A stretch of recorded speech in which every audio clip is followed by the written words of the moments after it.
On today's episode, I'll dive into why the Blackhawks should consider James Hagens with the third pick in the 2025 NHL Draft.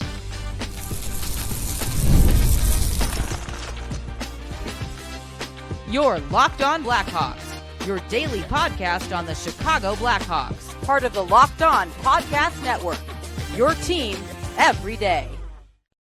What's going on, Blackhawks fans? Welcome back to another episode of Locked On Blackhawks, part of the Locked On Podcast Network, your team every day. As always, I'm your host, Jack Bushman. You can go and give me a follow on X at Jack Bushman too, but make sure to go and check out my Strictly Blackhawks account at Talkin' Hockey. That way you don't miss out on any of the latest Blackhawks news and updates. Feels good to be back on the show here today. And kicking things off is yet another 2025 NHL Draft profile. And as a quick reminder, I've already covered notable prospects such as Matthew Schaefer, Michael Misa, Anton Frondel, and Caleb Denoyer. Make sure to go and check those out for a full breakdown on each of those four intriguing prospects. Today, though, I'm going to be getting into a man who just over a year ago was widely considered to be the number one prospect in the 2025 draft class. Of course, I'm talking about James Hagens, who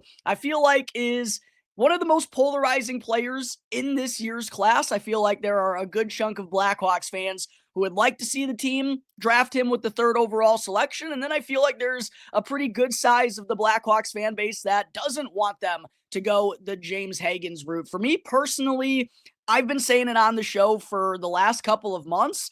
I really do believe James Hagens should be someone the Blackhawks strongly consider with that third overall selection. And I'll get into the reasons why here during segment 1 and segment 2. But for those of you who aren't as familiar or fine-tuned with James Hagens and what he's been doing over the last year or so, he's a 5'11", 176-pound forward. He has played the center ice position. There are some questions about whether he'll be able to translate those skills down the middle at the NHL as someone who is a little bit undersized at only 5'11", but can play both the wing and center ice position. Predominantly played center with Boston College this past year. By the way, Hagens did turn 18 back in November, so one of the older prospects in this year's draft class, 6 months older than Caleb Denoyer, 7 months older than Anton Frondel, and almost a full year older than Matthew Schaefer. So definitely worth pointing that out when we're kind of splitting hairs between the top end guys in this year's draft.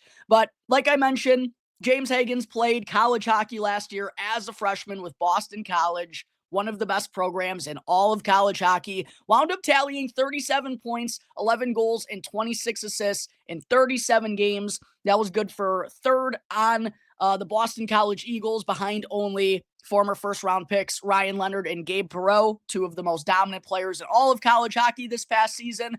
Point-per-game margin as an 18-year-old going up against college grown men-esque level competition. Pretty impressive stuff from James Hagens, but it wasn't the type of freshman year we saw from, Macklin Celebrini the year prior. Wasn't the type of freshman season we saw from, guys like Jack Eichel, Adam Fantilli, who have gone very high in previous NHL drafts. So maybe it was a little bit underwhelming, especially considering the hype coming in around James Hagens and the type of numbers that he put up for the United States Development Program. And again, because of that, he was largely expected to be right in the mix for the number one overall selection. But we know that unless the Islanders go and do something absolutely crazy, that is not going to be the case. But a dominant year for James Hagens in the United States Development Program before joining Boston College. By the way, he did also add 9 points, 5 goals, and 4 assists in 7 games this past year while playing up at the U20 World Juniors for Team USA and helped them win a gold medal, was the top line center for most of that tournament and had a pretty strong showing.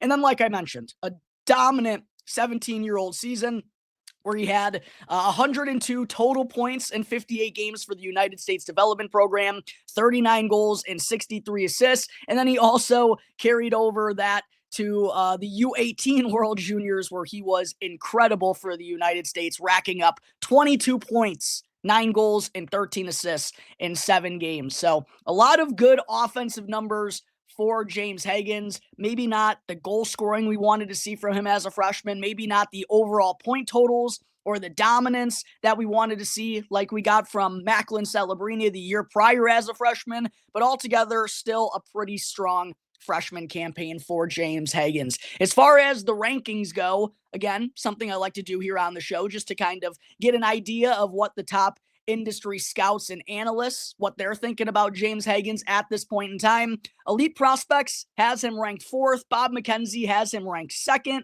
Craig Button is the lowest on James Hagens of the group, having him ranked 8th. Tony Ferrari has him ranked 3rd. McKean's Hockey also has him ranked 3rd. Chris Peters is the highest on Hagens of the bunch, having him rated as the number 1 player in this class. Daily Faceoff has him at 3rd. Dauber Prospects has him at 3rd as well. And then the Hockey News has him down at 6th. So widely regarded as a top 3 to top 4 prospect in this draft class. Craig Button and the Hockey News are the only 2 scouts and analysts that have him going outside of that range. As far as the strengths go for James Hagens, there's a lot of them, and I think this is why the Blackhawks should be intrigued by him when they're on the clock at number 3, because there's a lot to like. He has a robust skill set, and I really do believe a lot of these are translatable to the next level. First and foremost, the skating. Let's talk about that with James Hagens. I don't think he's going to be a blazer at the next level, but he's got high-level skating ability, and it is a very well-rounded skater. His mechanics are solid. His edge work is very good. He's got good agility, can dodge past defenders, and I really do believe that will translate over to the NHL level. He should be someone who is very dangerous off of the rush and can play that transition counter style game in the NHL because of how good a skater that he is. And then he pairs that with very elite offensive IQ and all-around vision. He is really good at recognizing plays. Sometimes it feels like the kid has eyes in the back of his head, and he's really savvy and good at knowing how to manipulate defenders with the puck. He knows how to get a defender to react a certain way to go and find an open teammate. And then with the elite vision in the skating, he's always going to be a pass-first player in the NHL. One of the best passers in this entire draft class, make no mistake about it. I think he's going to be a special playmaker at the next level, make some incredible backdoor passes,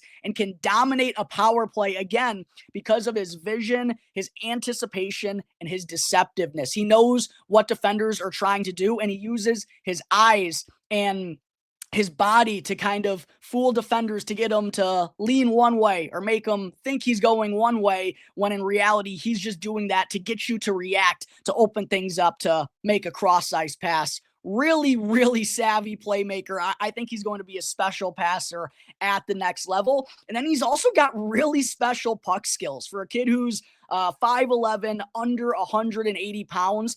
I think he's tougher on the puck than he doesn't get enough credit for that. I do think he's really strong for a player who still has a ways to go to build out that frame.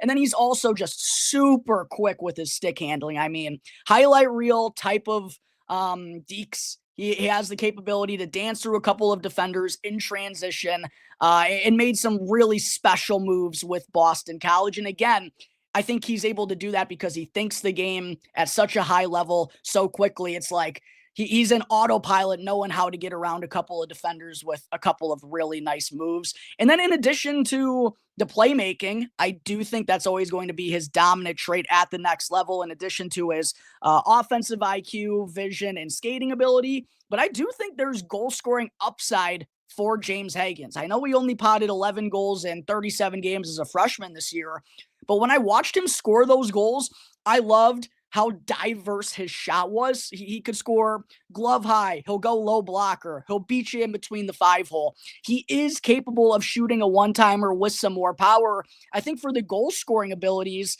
he's just got to show it a little bit more consistently. I think he's got to stop trying to force passes all the time, and that's something I'll get to here in just a second when breaking down his weaknesses, but I really do believe there's 20 to 25 goal upside for James Hagens in the NHL because he's got a really solid release. He's got a nice wrist shot. There's some really good power to it. We just didn't see it all that frequently in his freshman year with Boston College. But if you go back to his US NTDP stuff, if you go and watch him at the World Junior Championships, this guy can score high-level goals. We just need to see it a little bit more consistently. But I love the power that he has on his wrister. I think he's got some good form on it. He is capable of shooting one-timers, and I also love the diversity of his shot. He can score goals in a lot of different ways. It's not just repetitively going glove high and trying to score fancy that way. No, he'll score some greasy goals by going low blocker and beating you right between the wickets, and I really was impressed by that from James Hagens. And then last but certainly not least, I think there's good defensive upside capability for Hagens because, again, he just anticipates and thinks the game really well. And there were several really smart turnovers that he forced that I saw in his highlights and some of the clips that I watched. He just anticipates plays really well. And I do think that's going to give him the opportunity, again, once he gets a little bit stronger and fills out that frame a little bit more, as I say about basically all of these prospects. I do believe there is the desire and the will and also just the overall skills to be a sound defensive player at the next level as well. So again, in my opinion, a very robust skill set for James Hagens, a lot that I believe will translate over to the next level. I know it wasn't the type of freshman season necessarily that some of us were expecting, again, considering the buzz around James Hagens, but a point per game season at 18 years old is nothing to bat an eye at. And again, these skills I think will translate. And in the first place, that's why a year ago he was largely expected to be in the mix and maybe even the guy who goes number one overall. For the Blackhawks to have an opportunity to get that player at number 3, I think it would be pretty hard to pass that up. But I'll talk more about James Hagens, his fit with the Blackhawks, and also his weaknesses here in just a second as I carry over into segment 2. Real quick, though, I do got to talk to you all first about Wonderful Pistachios. Are you looking for a snack that's both delicious and nutritious? Well, then go and crack into a great source of protein with Wonderful Pistachios. And Wonderful Pistachios is one of the highest protein nuts, with each 1 ounce serving having 6 grams of protein, giving you over 10% of your daily nutritional value. Plus, they're packed with fiber to help keep you feeling fuller longer. And who doesn't love a good pistachio? I know I certainly do. I could literally sit there eating them and cracking them all day long. And that satisfying feeling of cracking open each shell, it's like a perfect mini snack meditation. And whether you're running between meetings or dropping off the kids at school or practice, Wonderful Pistachios are the snack that works as hard as you do. So get snackin' and get crackin' with the snack that packs a protein punch right now by visiting wonderfulpistachios.com in order to learn more. Again, that's wonderfulpistachios.com to check it out today. Back here on the Locked On Blackhawks podcast, part of the Locked On Podcast Network, your team every day. Just a quick reminder, if you're still tuning into this point of the show, watching on YouTube or listening through an audio platform, please make sure to go and hit that subscribe button for me over on YouTube. Even if you are tuning in through the audio platform, please make sure to hop on over to YouTube for me and smash that subscribe button. It'll only take 2 seconds and it's 100% free, won't cost you anything, and helps me out in a massive way in growing my platform. And just a heads up to be on the lookout for Porter Martone's 2025 NHL Draft profile coming out tomorrow. But picking up the conversation where I left off on James Hagens, I just touched on all of his strengths that I believe will be translatable to the next level, and that should put him in consideration for the Blackhawks at number 3 in this year's draft. But there are some weaknesses that I got to talk about with James Hagens here as well before getting into his player comp and ultimately whether I think the Blackhawks will take him at number 3. The number one weakness, I think, for James Hagens, actually, I would say there's 2 of them that are really clear. The first one is he definitely needs to gain weight and fill out that frame a little bit more. And because that he is a skinnier kid, under 180 pounds, while he does have great speed, great offensive IQ, passing, playmaking abilities, there is some worry about whether or not he can play center at the next level. And if he can't play center, there's still a lot of skills to be intrigued about with James Hagens, but number 3 is a little bit high to take a winger. And I do think that's kind of, not to bury the lead or anything, I still haven't fully dove into Porter Martone's draft profile, but I do think that's kind of the Blackhawks or a lot of these teams' concerns about taking someone who isn't a center iceman this high in the draft, right? Normally, you want to get the maximum value out of your pick. You normally don't get that out of a winger. In order for James Hagens, I think, to fully etch himself into a full-time center iceman in the NHL, he's just going to have to get a little bit stronger. I outlined that. I think there's good anticipation. I think there's good tendencies, forces a lot of turnovers. I think there's the desire to be a strong two-way player, but in order to convince NHL teams and have them fully believing that he can be that type of guy, I think he's going to have to gain some more weight. And that's also just going to help him in all facets of his game, right? I mentioned that he's already pretty strong on his stick and on the puck for being his size. Well, think about how much better he can get in that category if he gets up to, a buck 90, 195 pounds. Also, I definitely do think he needs to be more consistent, not only with the goal scoring abilities, like shoot the puck, James. You have a really good shot, really good form, and good power. We just need to see it a little bit more frequently. Continuing to do that will make him a more diverse and dangerous offensive player if he's able to be a goal scorer and a playmaker. Also, though, I think he needs to work on his consistency in one-on-one battles, board battles, puck battles. Again, if he wants to be a center iceman, there's the desire there for the most part, but there are times where he gets a little bit timid going into the boards, making contact, just overall working on that engagement and just making sure the consistency, fine-tuning that a little bit and giving an all-around effort in a 200-foot game every time you're out there on the ice. Again, not atypical from a 18-year-old draft prospect. I also do think he tries to do a little bit too much at times and forces plays himself. Kind of what we've seen Connor Bedard struggle with the last couple of years, right? Going 1-on-2 at a couple of defenders in the NHL and then just getting the puck stripped away from you.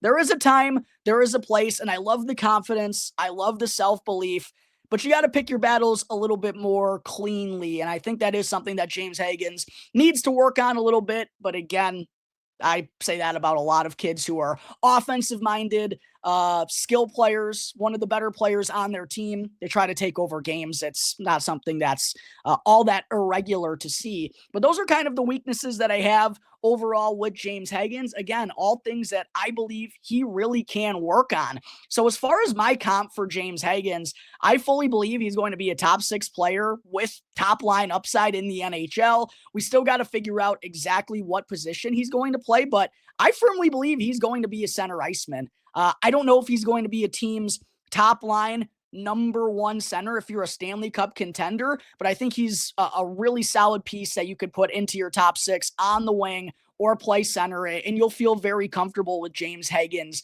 being there. He's also someone who I think is going to absolutely light it up on the power play with the way that he thinks the game, the recognition, the anticipation. He's going to be a dominant player on the man advantage. As far as the player comps that I see, I know Jack Hughes is the one that gets thrown out there the most. With James Hagens, I think Clayton Keller is kind of in that conversation as well. Nick Schmaltz, another teammate of Clayton Keller's, who's a little bit of an undersized, smaller, skilled, offensive minded forward. I think that is a pretty good similarity to James Hagens. I also think Johnny Gaudreau is somewhat similar. RIP to Johnny, one of my favorite hockey players of all time. Johnny definitely is the smaller of the two players, but I think Johnny's skill set, like the 20 to, he scored 30 goals a couple of times, but a regular 20 goal scorer, but more of an assist man, a guy who dominates on the power play and in the offensive zone, good pace. I think James Hagens has a lot of similarities to Johnny Gaudreau and is just a little bit bigger. But I think James Hagens is going to be a 70 to 80-point guy at the next level, and there's definitely upside and reasons to believe he can be more than that for an NHL franchise. As far as whether the Blackhawks should consider him at number 3, I really do believe so, Blackhawks fans. Like, out of the players that I've covered so far, I do agree Matthew Schaefer, Michael Misa deserve to be ahead of him. I don't know another prospect that should be ahead of James Hagens in terms of overall skill set. Now, again, there's some questions about whether he can play the center ice position. And I know the Blackhawks are attracted by Caleb Desnoyers and Anton Frondel, two center icemen who play a pro-style game and have size along with them. And that's something the Blackhawks have been missing in their forward group for a long, long time. I know I've been preaching that on the show. And with Kyle Davidson coming out recently and saying, hey, we expect Frank Nazar, we expect Connor Bedard to be center iceman in the future. Those are potentially your first and second line centers. There's not a whole lot of size with those two guys. So I definitely would understand wanting to go with bigger players like Caleb Desnoyers and Anton Frondel. I just ultimately think number 3 is too high for both of those guys. And James Hagens has the higher ceiling. Yes, he is a little bit riskier because he's another undersized skill player adding to a group full with those types of guys already. But I still think clearly his skills, he's more talented than Anton Frondel and Caleb Desnoyers. The question is, those two guys, considering the undersized Blackhawks prospect pool up front, those guys would fit a little bit better. And I get why there's a lot of enticement around Porter Martone, because he's another player with size. But to me, James Hagens' skills are just too good to ignore. And with the Blackhawks, the amount of cap space they're going to have, the prospect pool, and all of the draft capital, they can still get players with size. You can still go and get those types of guys in different ways than the NHL draft. To me, James Hagens' skills are just too good to ignore. And pairing him with Connor Bedard, yes, I know it's another undersized center, and I would understand if the Blackhawks go in a different direction because of that. But for me, if you're asking me, which it's my show, you're asking me, I'd be picking James Hagens because I think those skills are just too undeniable. And if you told Kyle Davidson 1 year ago from today that, hey, you're not going to be winning the draft lottery in 2025, you're going to come out with the 3rd overall pick, but you're still going to get James Hagens 1 year ago, I'm sure he would have been absolutely thrilled. And I know there are some Blackhawks fans that aren't as excited about James. That isn't me. I'm super excited about this kid.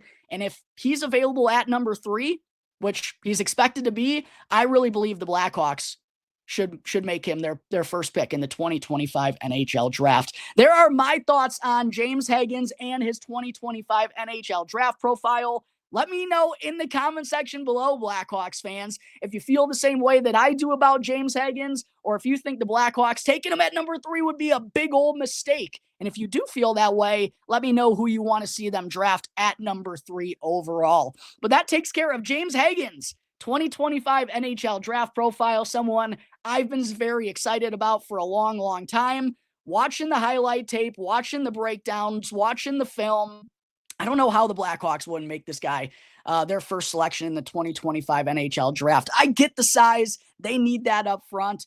But to me, James Hagens' ceiling isn't even close to Caleb Desnoyers and Anton Frondel's.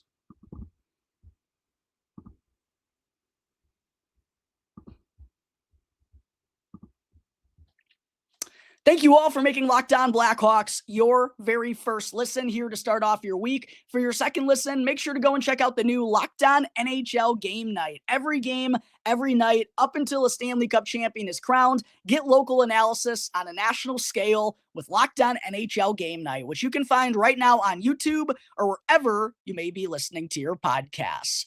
Segment 3, we're not done with the intriguing conversations on today's episode. Let's talk about Minnesota Wild former first-round pick Marco Rossi, who's had a lot of chatter around him ever since the Wild were eliminated in the first round of the Stanley Cup playoffs, and after being the team's second leading scorer in the regular season and really their driving offensive force when Kirill Kaprizov was out for a long time, Rossi was buried down in the Wild's bottom 6 in their first round series, which they got eliminated in 5 games. And now there's a little bit of a rift in the relationship between Rossi and Wild general manager Bill Guerin. He's reportedly rejected a 5-year, $25 million extension to join on with the Wild. And because of him being buried in the Stanley Cup playoffs, his agent has come out and said a bridge deal with Minnesota just doesn't really make sense at this point. And it feels like Rossi 100% on the trade block at this point in time, which is rather interesting considering the last couple of seasons that he's had. But according to reports, the Philadelphia Flyers, the Buffalo Sabres, the Pittsburgh Penguins, and the Chicago Blackhawks are among the teams to have already shown interest in Marco Rossi. So I definitely wanted to dive through his career for the Minnesota Wild these last couple of years since joining on in the NHL, and whether the Blackhawks would be a good fit for him and if they should go and make a run at Rossi. For those of you who aren't all that familiar with him, he's a 5'9", 182-pound center who was selected 9th overall in the 2020 NHL Draft and is about to turn 24 later this fall in September. He's been an established NHLer in Minnesota each of the last 2 seasons after spending his first 2 years at the pro level in the AHL developing, but it's been a really solid first 2 full NHL campaigns for Rossi. He tallied 40 points, 21 goals, and 19 assists in 82 games during his true rookie season in 23-24, where he actually wound up finishing 6th in the Calder Trophy voting. And then he exploded for career highs all across the board this past year with 60 points. Again, like I said, the second leading scorer for Minnesota behind only Kirill Kaprizov. 24 goals, 36 assists in 82 games, back-to-back years where Rossi did not miss a game, and with some concerns about his health and just overall with Minnesota, their inability to stay healthy these last couple of years. It was really nice to see Marco Rossi put together back-to-back 82-game campaigns. And what I also think is really impressive when diving a little bit further into his numbers, only 9 of his 45 goals the last 2 seasons have come on the power play. So he's a very strong 5-on-5 goal scorer, shooting percentage above 12.6% both of those seasons. And he averaged 18 minutes and 15 seconds of time on ice this past year. So a huge uptick in his role. And we also saw a huge uptick in his face-off win percentage, jumped up to 46.8%, which is pretty solid for a second-year undersized 5'9" center like Marco Rossi. So obviously there's a lot to like about this kid, right? Not even 24 years old yet, just had a 60-point season,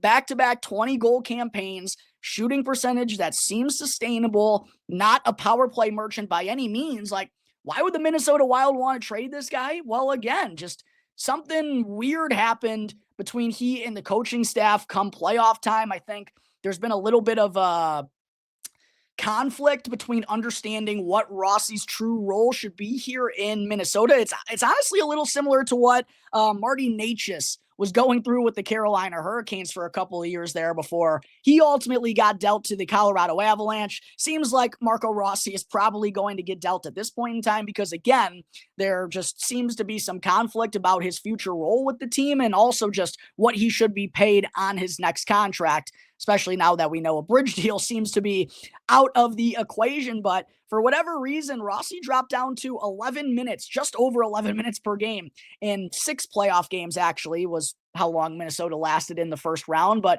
again, averaged 18 minutes and 15 seconds in the regular season, a 60-point producer, then down to just over 11 minutes in the playoffs, tallying just 3 points, 1 goal, and 2 assists. And now he's a pending restricted free agent. So it's going to be really interesting to see how many suitors wind up in the mix for Marco Rossi. Sounds like there's going to be a lot, and rightfully so, for all the reasons that I just outlined. Like, this is one of the most intriguing prospects that could get moved here this summer. As far as what Marco Rossi's next deal could potentially cost him, well, we just saw we're going to see centers get paid here this summer because of the increase in the salary cap. Brock Nelson just signed a 3-year deal with the Colorado Avalanche at a $7.5 million AAV.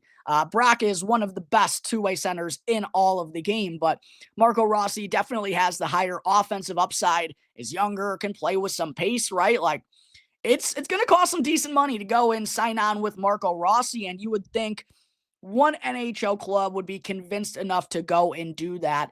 I don't know if the Chicago Blackhawks are going to feel that type of way. Now, I know there are a lot of reasons to like Marco Rossi, as I just outlined, but it kind of comes back to the question they need to ask themselves with James Hagens, especially if they go and draft James Hagens in this year's draft class. Like, same question with Isaac Howard. When does too many undersized forwards become when does that really become a problem? And I don't think they can be adding all of these undersized players, right? You do need to mix and match at some point. And that's the question, right? Like, I think if the Blackhawks draft James Hagens, I don't know if this makes sense whatsoever, but I feel like that would kind of take them out of the running for Marco Rossi, who again is just another undersized skill player who has played the center ice position. At some point in time, the Blackhawks are going to need to target players with size, but there are a couple of guys available out there on the market that I'm actually going to be breaking down on the show these next couple of days. Jason Robertson from the Dallas Stars, and Alex Tuch of the Buffalo Sabres, two guys who have reportedly been added to the trade block here this summer. Listen, Marco Rossi has a ton of skill, and if the Blackhawks went and added him, I would understand it, but I just don't really seeing it happen for A, the price that it's going to cost, and B, just another undersized forward when I think they're in a position to take one of those guys again at number 3 in this year's draft. Even though there have been some reports, they're more inclined to take someone like Frandel or Denoyer. I think that would be crazy to me personally, but it is something to consider, right? Like, they can't be adding all undersized forwards, and I think you're going to have to make a decision between like guys like Marco Rossi, Isaac Howard, James Hagens, right? How many is too much? And that's why I just think it would be more logical for the Blackhawks to target sized and more experienced players like Alex Tuch and like Jason Robertson. As I mentioned, there's ways still for the Blackhawks to go and get those guys in other ways than just the NHL draft, right? So there's my thoughts on Marco Rossi. I don't know necessarily it's the best fit here in Chicago, but Kyle Davidson has been kicking the tires, as he should be doing always when there's an intriguing prospect potentially on the market. You got to go and see what those asking prices are, but I wouldn't really expect the Blackhawks to be one of the top suitors, in my opinion, for Marco Rossi. But that's going to take care of today's, especially because he's in the division, by the way. It would cost a heftier price for the Blackhawks to go and acquire that guy because Minnesota would have to see him many times throughout the next handful of seasons. But that's going to take care of today's episode of Locked On Blackhawks, everyone. As always, thank you all again for joining me on the show. Be sure to go and subscribe to Locked On Blackhawks on YouTube. Follow Locked On Blackhawks for free wherever you may be listening to your podcast. That way you can get the latest episode as soon as it becomes available each and every day. As always, I'm your host, Jack Bushman. Find me on X at Jack Bushman2, but take a look at my Strictly Blackhawks account at Talkin' Hockey. That way you can get all of the latest Blackhawks news and updates. Until tomorrow's episode, everyone, Porter Martone's 2025 NHL Draft profile. Be on the lookout for that. Until then, everyone, enjoy the rest of your days. I'll see you next time on the Locked On Blackhawks podcast, part of the Locked On Podcast Network, your team every day.